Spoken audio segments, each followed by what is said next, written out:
ରାଣୀପେଣ୍ଠାଠାରେ ଘଟିଥିବା ସଡ଼କ ଦୁର୍ଘଟଣାରେ ଆଜି ଗୁରୁତର ଯୁବକଙ୍କ ମୃତ୍ୟୁ। ଗଜପତି ଜିଲ୍ଲା ପାଳାଖେମୁଣ୍ଡି ନିକଟ ରାଣୀପେଣ୍ଠାଠାରେ ଚଳିତ ମାସ 5 ତାରିଖରେ ଘଟିଥିବା ଏକ ସଡ଼କ ଦୁର୍ଘଟଣାରେ ଗୁରୁତର ଯୁବକଙ୍କ ଆଜି ମୃତ୍ୟୁ ହୋଇଥିବା ସୂଚନା ରହିଛି।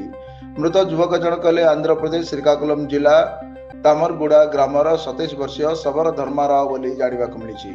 ସୂଚନା ପ୍ରକାରେ ଶବର ଧର୍ମାରାଓ ଏକ ବାଇକ୍ ଯୋଗେ ନିଜ ଗ୍ରାମରୁ ମିଳିଆପୁଟି ଗ୍ରାମ ଆଡ଼କୁ ଯାଉଥିବା ବେଳେ ସେ ଚଳିତ ମାସ ତଥା ମାର୍ଚ୍ଚ ମାସ 5 ତାରିଖ ସନ୍ଧ୍ୟା ପ୍ରାୟ 7ରୁ 8ଟା ବେଳେ ରାଣୀପେଣ୍ଠା ସ୍ଥିତ ସୂର୍ୟା ଟେକ୍ନୋ କଲେଜଠାରେ ଗୁରୁତର ଅବସ୍ଥାରେ ପଡ଼ିଥିବା ଦେଖିବାକୁ ମିଳିଥିଲା।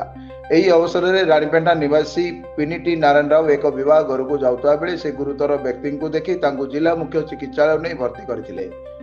ପରେ ଗୁରୁତରଙ୍କ ସମ୍ପର୍କୀୟଙ୍କୁ ଯୋଗାଯୋଗ କରିଥିଲେ। ପରେ ସେ ଗୁରୁତର ହେବାରୁ ତାଙ୍କୁ ବିଶାଖାପାଟଣା ଚିକିତ୍ସାଳୟକୁ ନେଇ ଯାଇଥିଲେ। ସେଠାରେ ସେ ଆଜି ଚିକିତ୍ସାଧୀନ ଅବସ୍ଥାରେ ମୃତ୍ୟୁବରଣ କରିଥିବା ପାଳା ପୋଲିସ ପକ୍ଷରୁ ସୂଚନା ମିଳିଛି। जे घटना 5 तारीख गोटे एक्सीडेंट होता है आप से पेसेंट को आनी मेडिकल जॉइन करते बोले कौन घटना घटी घटना बोले मुझे बाहर घर जाऊँगी से सूर्य टेक्नोलॉजी स्कूल ना कि रानपेंटे से एक्सीडेंट आई से पिलाटा पड़ जाइए मुझे अननाइट्रे फोन करके मेडिकल जॉइन करती लगे बर्तमान से पिलाटा कौन मरीगला बोले खबर मरगला बोले हेड बेसी डैमेज टिके कौटी कौन मरला से कौन आज्ञा को पाखे मरला से को पाख मरला बोले विशाखापाटना मर जाए केजीएच मेडिकल